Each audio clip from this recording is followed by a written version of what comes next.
Shalom Bapak Ibu, saudara-saudara sekalian. Shalom. Ya, kita bersyukur kepada Tuhan di mana pada pagi hari ini kembali kita boleh dapat kesempatan untuk boleh datang beribadah kepada Tuhan. Walau terpisah oleh tempat, mungkin jarak, ya, tetapi kita percaya kasih anugerah Tuhan yang akan mempersatukan kita. Mari kita siapkan hati kita untuk memulai ibadah kita pada pagi hari ini.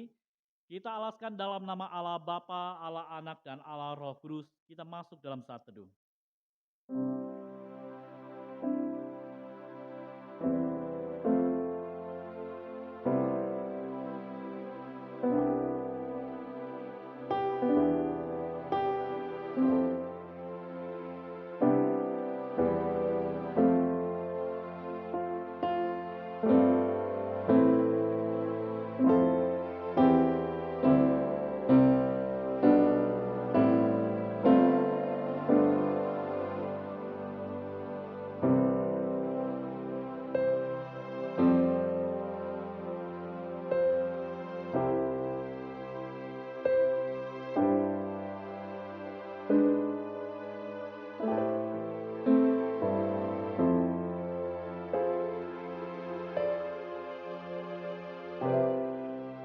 Amin.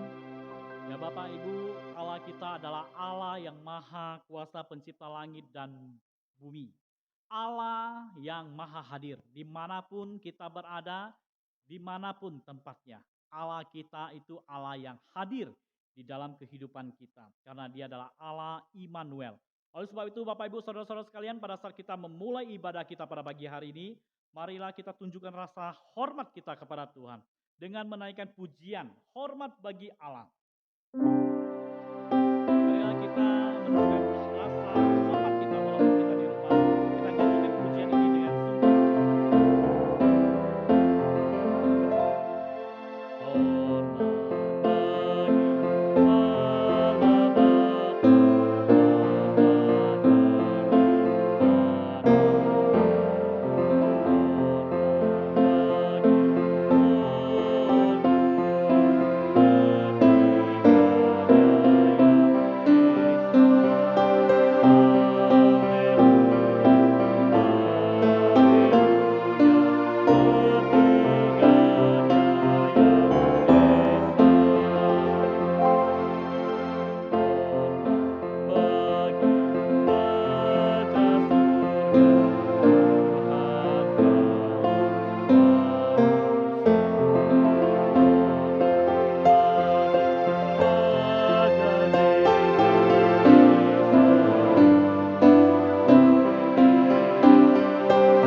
Haleluya. Bersyukurlah kepada Tuhan sebab Ia baik, bahwasanya untuk selama-lamanya kasih setianya. Siapakah yang dapat memberitahukan keperkasaan Tuhan, memperdengarkan segala pujian kepadanya? Berbahagialah orang-orang yang berpegang pada hukum, yang melakukan keadilan di segala waktu.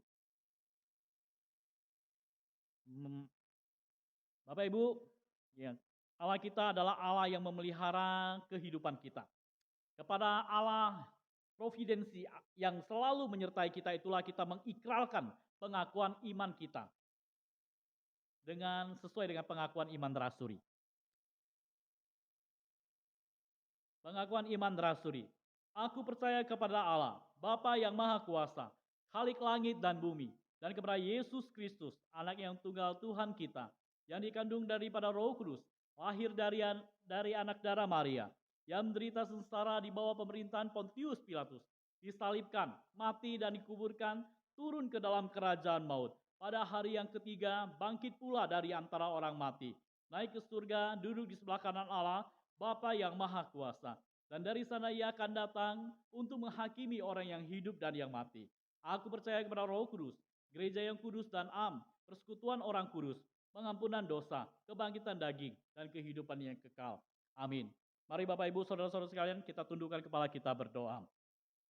Bapa di surga, pencipta langit dan bumi dan alam semesta, Allah Bapa kami yang mengasihi kami, yang memberkati kami, yang menopang kehidupan kami. Kami mengucap syukur mempunyai Allah yang begitu mengasihi kami. Oleh sebab itu ya Tuhan, kami wujudkan ucapan syukur kami melalui ibadah kami. Kami menaikkan pujian, mengagungkan, memuliakan Engkau, dan kami rindu Tuhan, melalui ibadah ini kami boleh dikuatkan. Kami boleh dikuduskan sehingga kami boleh bertumbuh di dalam Engkau. Kami boleh menjadi saksi-saksi untuk kemuliaan Tuhan. Engkau berkati juga hamba-Mu yang akan memberitakan firman Tuhan, yang akan menguatkan kami. Tuhan juga pakai mulut bibirnya, kuasa Roh Kudus memberkatinya sehingga apa yang disampaikan dimengerti oleh setiap kami. Terima kasih Tuhan, kami juga berdoa untuk setiap jemaat-jemaat kami dimanapun mereka berada. Tuhan sendiri yang jaga pelihara, dan setiap pergumulan mereka, Tuhan yang menjadi jalan keluar. Terima kasih Tuhan, kami serahkan ibadah kami pada pagi hari di dalam tangan-Mu. Hanya dalam nama Tuhan Yesus kami berdoa. Amin. Ya, mari Bapak Ibu Saudara-saudara, kita akan menyanyikan sebuah pujian. Adakah tempat bagi Yesus? Ya, Allah kita adalah Allah yang mengasihi kita, yang memberikan anugerah keselamatan bagi kita. Adakah tempat kita bagi kasih Tuhan itu? Adakah tempat bagi Yesus?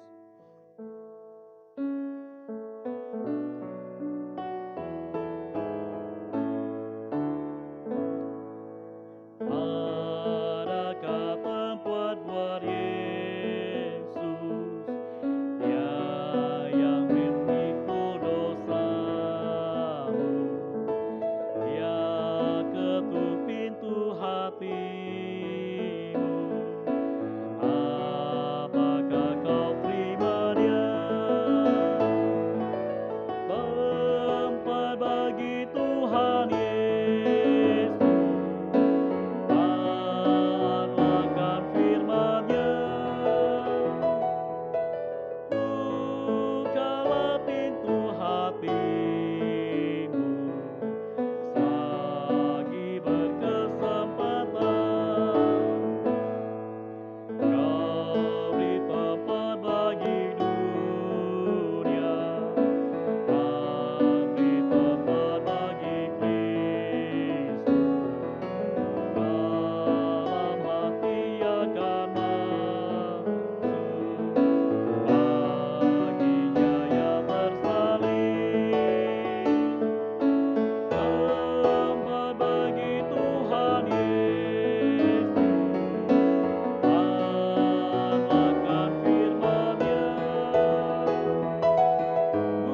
Bukalah pintu hatimu selagi berkesempatan.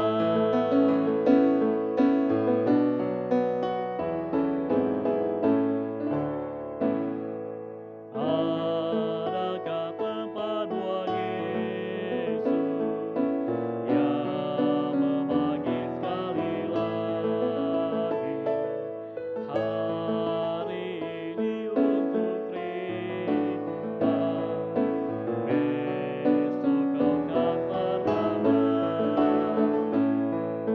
Tempat bagi Tuhan Yesus.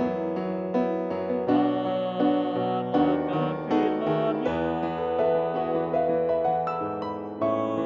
Bukalah pintu hatimu selagi berkesempatan. Ya, Bapak Ibu Saudara-saudara sekalian, kita akan membacakan nas Alkitab yang terambil di dalam Efesus pasal 4 ayat 11 sampai 15. Saya akan membacakan untuk kita semua, Bapak Ibu boleh menyimaknya. Efesus pasal 4 ayat 11 sampai 15, demikianlah firman Tuhan. Dan ialah yang memberikan baik rasul-rasul maupun nabi-nabi, baik pemberita-pemberita Injil maupun gembala-gembala dan pengajar-pengajar, untuk memperlengkapi orang-orang kudus bagi pekerjaan pelayanan, bagi pembangunan tubuh Kristus.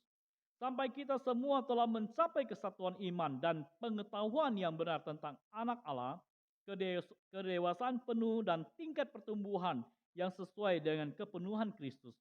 Sehingga kita bukan lagi anak-anak yang diombang-ambingkan oleh rupa-rupa angin pengajaran, oleh permainan palsu manusia dalam kelicikan mereka yang menyesatkan, tetapi dengan teguh berpegang kepada kebenaran di dalam kasih kita, bertumbuh di dalam segala hal ke arah Dia, Kristus yang adalah kepala. Ya, Bapak Ibu saudara-saudara sekalian, kita orang-orang percaya yang bertumbuh di dalam kasih, ya pasti tidak akan ragu, pasti tidak akan mudah digoncang oleh pengajaran-pengajaran sesat. Ya Bapak Ibu saudara-saudara sekalian, kita akan mendengarkan firman Tuhan yang akan dibawakan oleh Contau Budi. Mari kita siapkan hati dan pikiran kita naikkan pujian nomor 81. Ajaiblah firman hidup.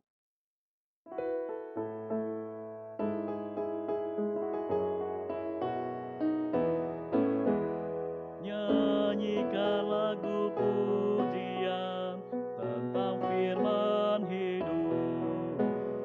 Nyatakanlah keindahan dari firman hidup. Firman hidup dan indah, kuatkanlah keimanku. Firman indah, firman ajaib, firman memberi hidup. Firman indah, firman ajaib, firman memberi hidup. Kristus yang telah diurapi, memberi firman hidup. Orang berdosa dengarlah suara firman hidup, yang memberi kelepasan dan membawa ke surga. Firman indah, firman ajaib, firman memberi hidup. Firman indah, firman ajaib, firman memberi hidup. Ya, jemaat Tuhan, firman Tuhan adalah firman yang hidup yang akan membawa kita kepada hidup yang kekal. Ya, firman Tuhan pada hari ini akan dibawakan oleh evangelis Hertanto. Kiranya Bapak Ibu menyiapkan hati untuk boleh mendengarkan firman Tuhan. Waktu dan tempat kami persilakan. Mari kita bersatu di dalam doa. Ya Bapa, kami sungguh bersyukur buat hari ini. Kembali kami diizinkan Tuhan untuk berbakti kepada Tuhan, untuk beribadah kepada Tuhan. Karena kami tahu Tuhan, kami butuh ibadah untuk menyegarkan iman kami, untuk menyegarkan kerohanian kami. Bahkan untuk kami bertumbuh di dalam kasih karunia Tuhan.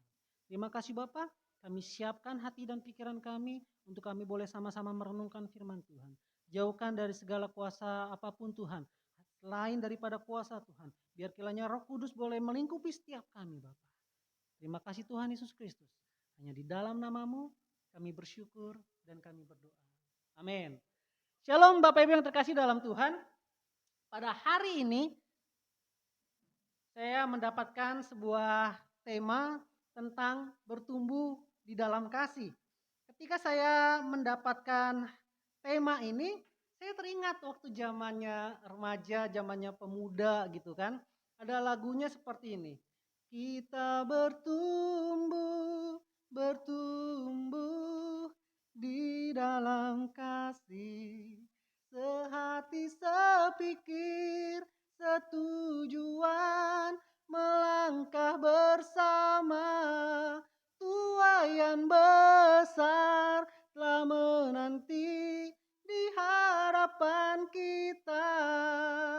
Siapkanlah dirimu, song-song hari esok, dan Tuhan dimuliakan melalui gerejanya.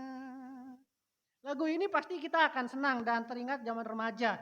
Apalagi kalau kita nyanyikannya di sebelah kanan kita atau di sebelah kiri kita, gebetan kita. Atau kita sedang melakukan PDKT dengan mereka. Dan ketika pemimpin pujian menyarankan untuk kita bergandengan tangan, mungkin pujian itu akan memberikan satu semangat yang baru gitu ya.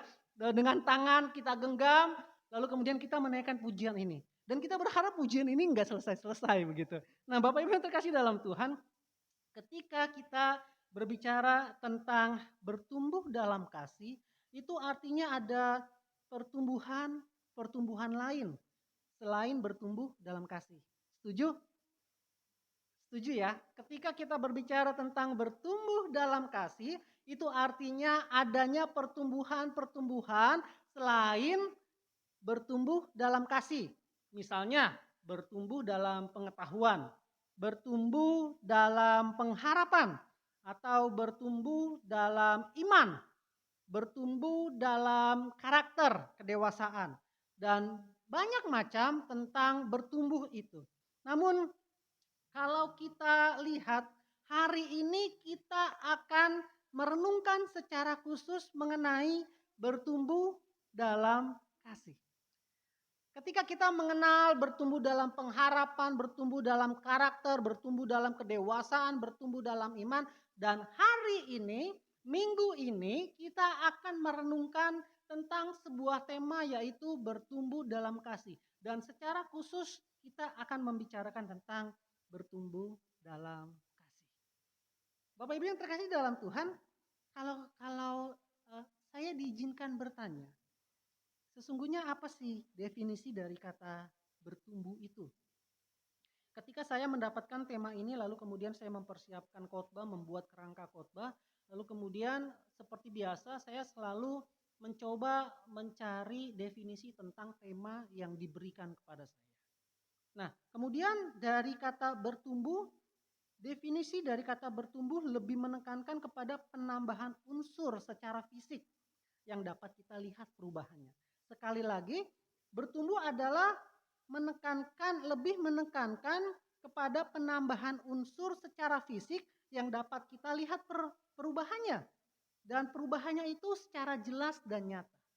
Jadi, bertumbuh adalah proses pertambahan ukuran, proses pertambahan jumlah, proses pertambahan tinggi, proses pertambahan besar, proses pertambahan volume, dan hal-hal lain yang berkaitan dengan ciri fisik makhluk hidup yang bersifat kuantitatif. Yang artinya adalah secara kasat mata kita bisa melihat pertumbuhan itu. Itulah definisi daripada pertumbuhan.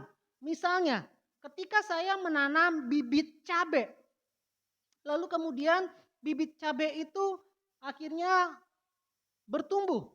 Dia timbul satu benih, lalu kemudian terus bertumbuh sehingga menghasilkan buah cabai. Itu secara jelas dan nyata. Itulah definisi daripada bertumbuh. Lalu kemudian kalau kita lihat seperti rambut misalnya. Ketika saya beberapa bulan yang lalu salah potong rambut ya, mungkin saat itu tukang rambutnya baru belajar. Sehingga ketika saya potong rambut ada somplak begitu di sini. Jadi potongnya itu sampai habis. Dan saya berharap rambut saya cepat bertumbuh. Dan terus saya berharap cepat bertumbuh dan akhirnya rambut itu tumbuh. Semakin panjang, semakin panjang. Rambut saya jelas dapat dilihat secara nyata. Lalu kemudian apalagi? Gigi misalnya. Ketika saya punya anak, dia tumbuh gigi. Awalnya tidak memiliki gigi. Lalu kemudian gigi itu tumbuh. Dan seiring berjalannya waktu kita semakin tua, gigi kita akan copot dengan sendirinya. Bapak Ibu yang terkasih Tuhan, itulah definisi daripada bertumbuh. Ada lagi definisi daripada bertumbuh tentang penyakit misalnya. Jerawat. Ketika masih kecil saya tidak ada jerawat, lalu kemudian bertambahnya usia remaja mulai tumbuh jerawat. Katanya adalah ini bibit-bibit genit, akhirnya jerawat itu tumbuh. Ini tumbuh terlihat secara jelas dan nyata. Nah, dari definisi ini saja kita dapat melihat, bisa dapat merasakan bahwa ketika kita berbicara tentang bertumbuh di dalam kasih, seharusnya secara jelas dan nyata pula kita melihat adanya perubahan. Berbicara tentang bertumbuh berarti berbicara tentang perubahan. Bapak Ibu yang terkasih dalam Tuhan, bila dimaknai positif, maka makna bertumbuh dalam kasih adalah adanya perubahan secara kuantitatif bahwa kasih yang dimiliki saat ini mengalami perubahan ke arah yang lebih baik.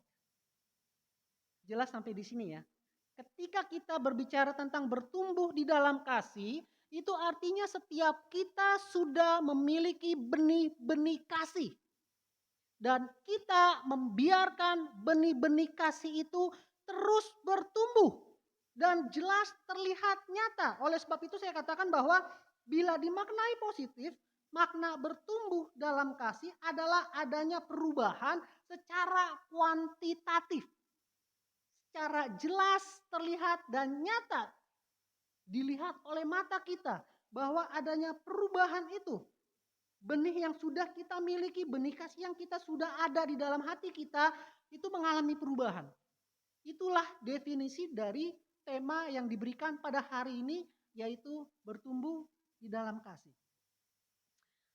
Bertumbuh akhirnya menjadi analogi sebuah makna tentang bertambah banyaknya kasih.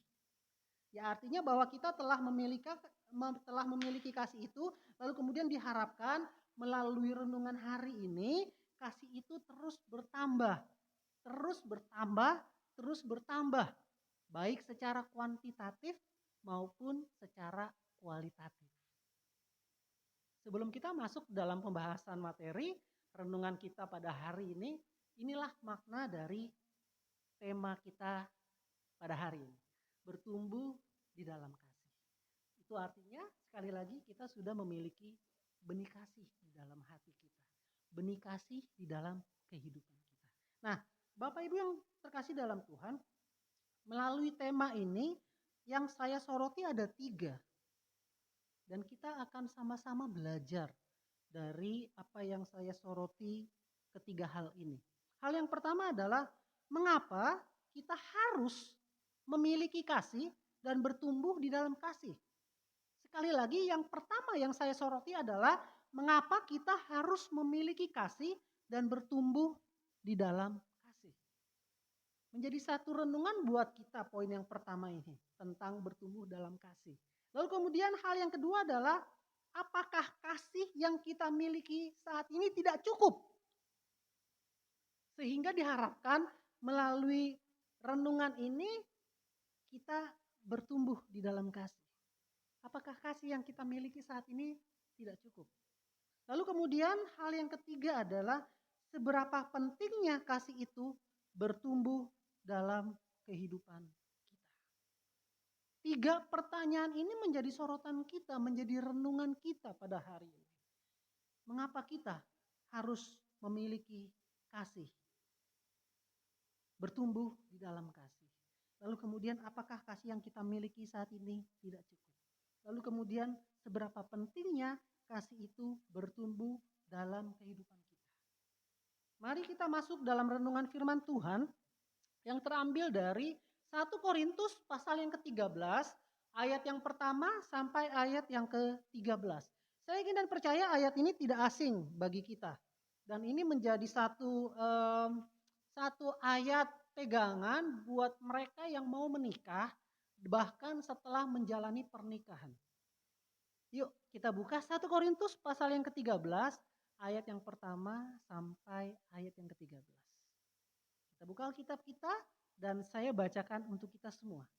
Saya berharap Bapak Ibu di rumah, Bapak Ibu dimanapun Anda berada, kita membuka Alkitab kita membacanya, Bapak Ibu membacanya dalam hati, saya membacakannya dan Bapak Ibu bisa mengikutinya. 1 Korintus pasal yang ke-13 ayat yang pertama sampai ayat yang ke-13. Demikian firman Tuhan.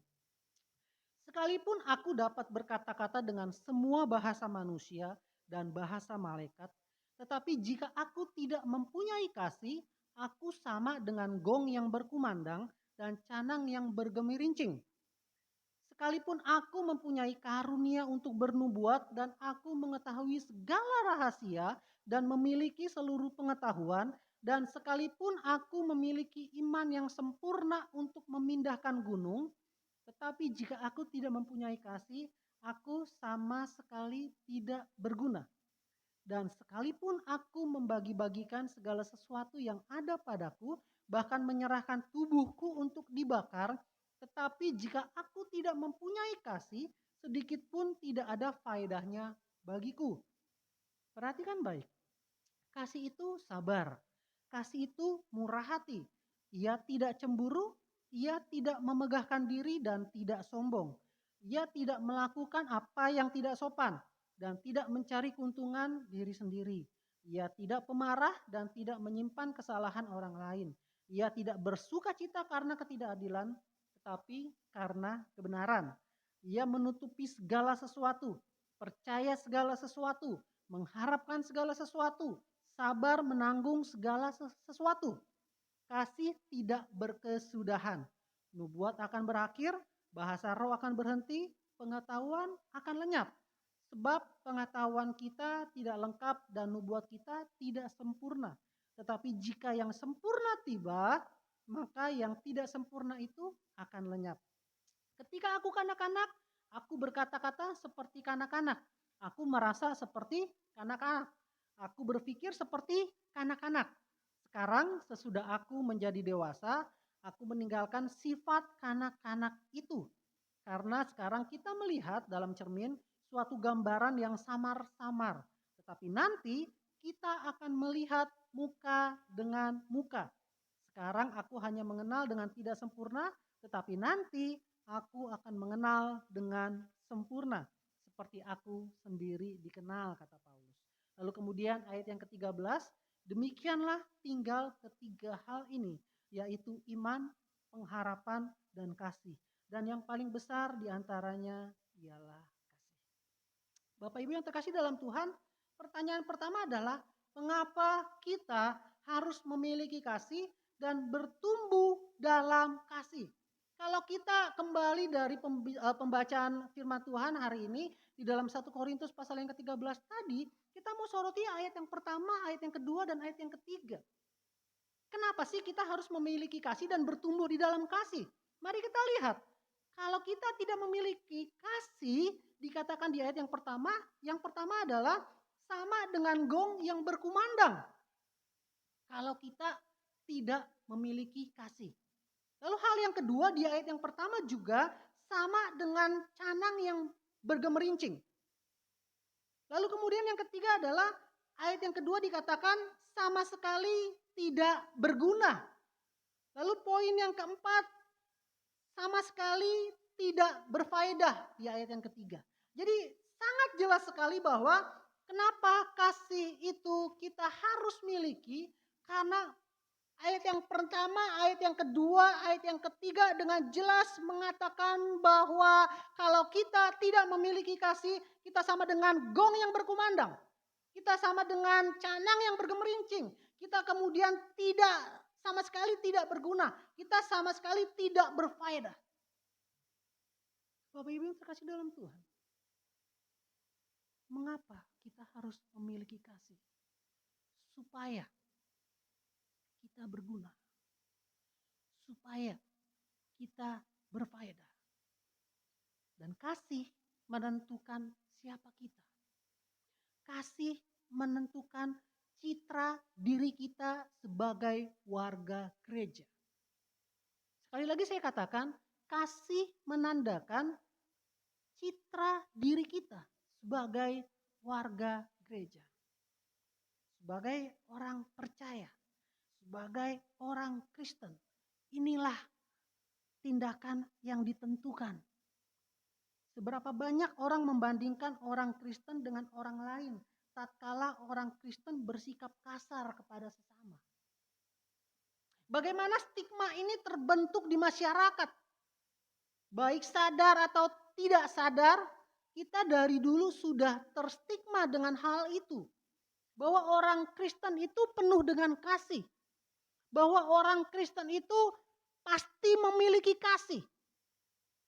Bagaimana orang Kristen itu pasti mempunyai belas kasihan. Oleh sebab itu stigma ini tentunya menjadi identitas diri kita sebagai orang Kristen. Nah, Bapak Ibu yang terkasih dalam Tuhan, penilaian-penilaian yang diberikan oleh masyarakat awam kepada orang Kristen yang tanpa sadar terbangunnya stigma itu dan mungkin saja membuat kita menjadi beban sehingga hidup kita menjadi sorotan oleh banyak orang. Betul? Katakanlah misalnya ketika di gereja ada perseteruan, ketika sebuah gereja perebutan jabatan, dan masih banyak juga gereja mengalami hal-hal seperti itu. Saya nggak tahu alasannya apa, tetapi yang paling tidak, inilah identitas ini yang menjadi dasar orang-orang menilai kita. Oleh sebab itu saya katakan bahwa kasih menentukan siapa kita. Kasih menentukan citra diri kita sebagai orang Kristen. Dan mari kita buka di dalam 1 Yohanes pasal yang keempat, ayat yang ke-7 sampai ayat yang ke-8. Inilah alasan mengapa kita harus memiliki kasih dan bertumbuh dalam kasih. Sebab kasih adalah Allah itu sendiri. 1 Yohanes pasal yang keempat, ayat yang ke-7 sampai ayat yang ke-8, saya bacakan untuk kita semua. Saudara-saudaraku yang kekasih, marilah kita saling mengasihi, sebab kasih itu berasal dari Allah. Perhatikan baik, sebab kasih itu berasal dari Allah. Dan setiap orang yang mengasihi lahir dari Allah dan mengenal Allah. Ayat yang ke-8, barang siapa tidak mengasihi, ia tidak mengenal Allah. Perhatikan baik, sebab Allah adalah kasih. Bapak Ibu yang terkasih dalam Tuhan, terjawab sudah mengapa kita harus memiliki kasih dan bertumbuh dalam kasih. Sebab kasih itu adalah Allah itu sendiri. Tidak ada alasan untuk kita tidak memiliki kasih. Sebab 1 Yohanes pasal yang keempat tadi sudah sangat jelas. Ketika kita tidak mengasihi, kita tidak mengenal Allah. Sebab Allah adalah kasih. Mungkin pertanyaan-pertanyaan lain akan muncul di dalam benak kita. Bagaimana orang Kristen yang selalu suka marah-marah? Bagaimana orang Kristen yang terlihat bertengkar? Bagaimana orang Kristen? Bagaimana orang Kristen? Bagaimana orang Kristen? Inilah yang tadi saya katakan. Penilaian orang awam yang menyatakan bahwa orang Kristen itu penuh dengan kasih. Inilah dasar dari ayat itu. Sehingga kalau kita tidak memiliki kasih, kalau kita tidak mau bertumbuh dalam kasih, itu artinya kita menolak Allah. Itu artinya kita tidak memberi kesempatan Allah berada di dalam kehidupan kita.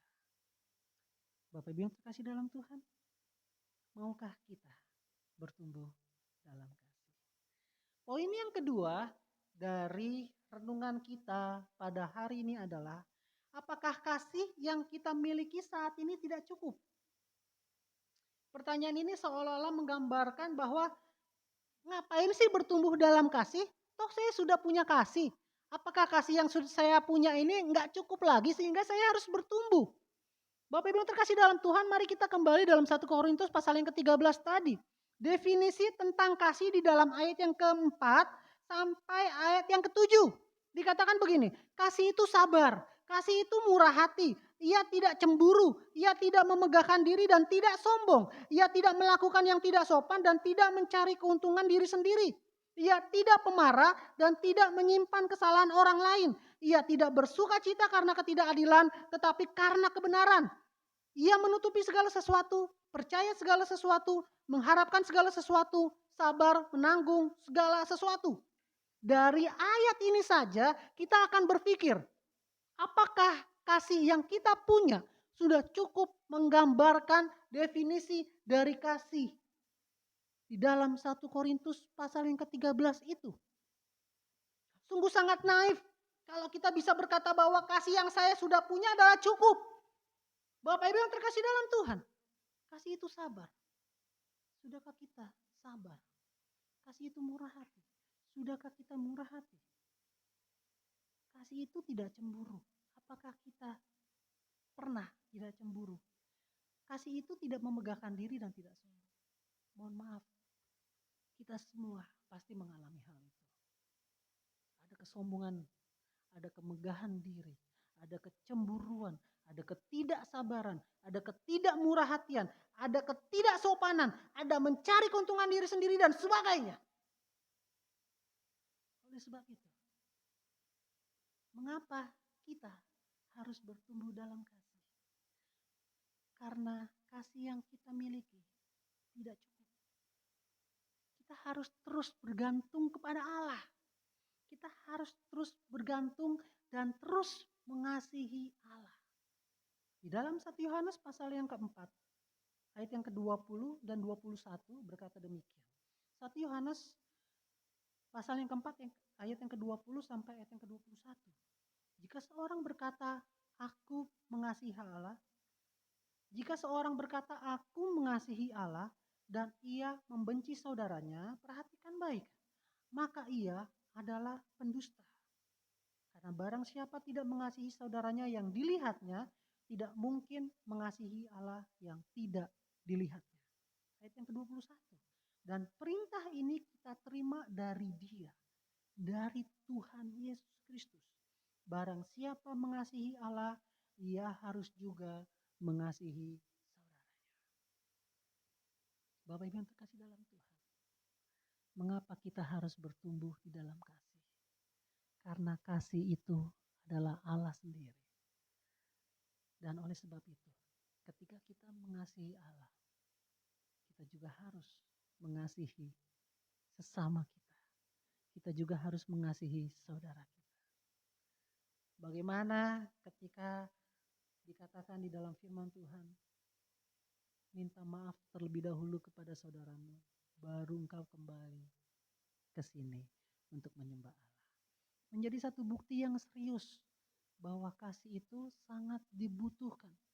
Kasih itu sangat diperlukan dalam kehidupan kita hari lepas hari. Mari, mengapa kita harus bertumbuh dalam kasih? Karena kasih yang kita miliki tidak cukup. Ketika kita merasa cukup akan kasih yang kita miliki, kita sudah melawan Tuhan. Sebab kita harus terus menumbuhkan kasih itu. Dan kasih itu bukan buah tangan kita, tetapi pemberian daripada Allah. Bagaimana Allah memampukan kita untuk kita mengasihi Allah dan mengasihi sesama. Poin yang ketiga dari tema kita pada hari ini adalah seberapa pentingnya kasih itu bertumbuh dalam kehidupan kita. Bapak Ibu terkasih dalam Tuhan, kembali dalam 1 Korintus pasal yang ke-13, dikatakan demikian di ayat yang ke-11. Ketika aku kanak-kanak, aku berkata-kata seperti kanak-kanak. Aku merasa seperti kanak-kanak, aku berpikir seperti kanak-kanak.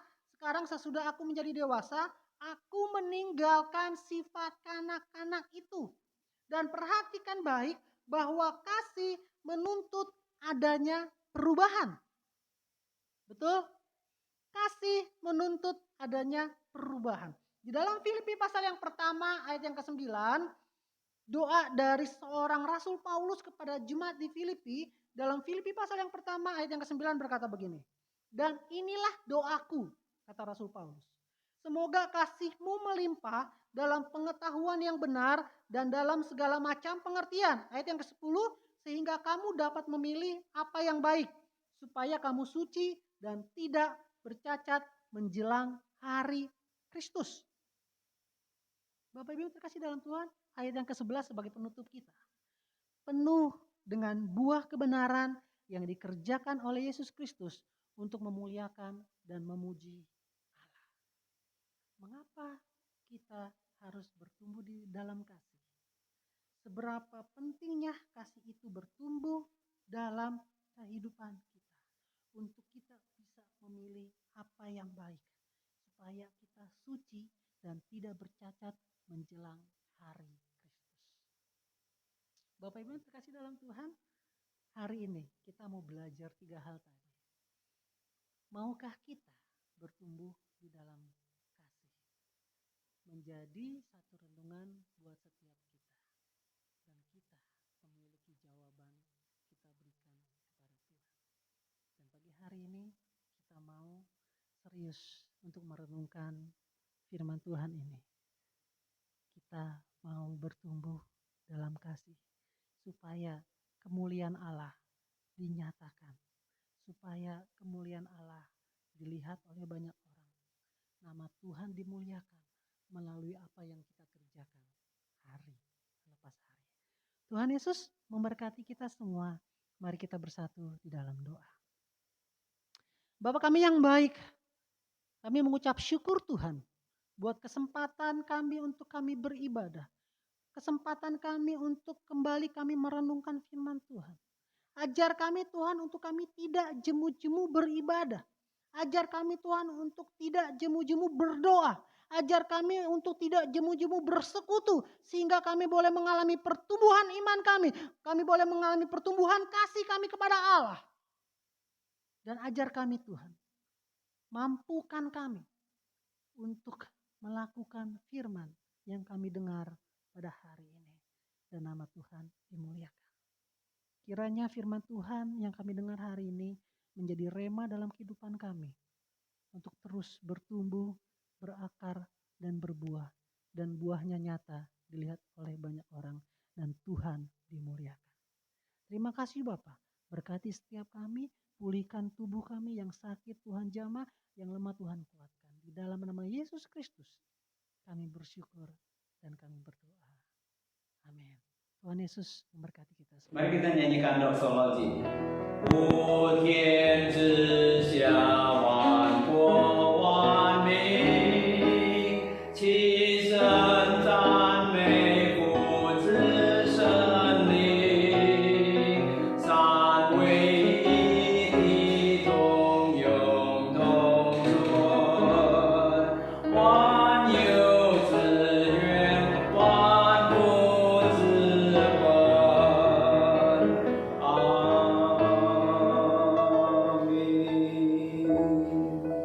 Terimalah berkat Tuhan dan camkan firman Tuhan. Bukalah mulutmu besar-besar, maka aku akan menjadikan engkau penuh. Yakin berkat Tuhan selalu penuh.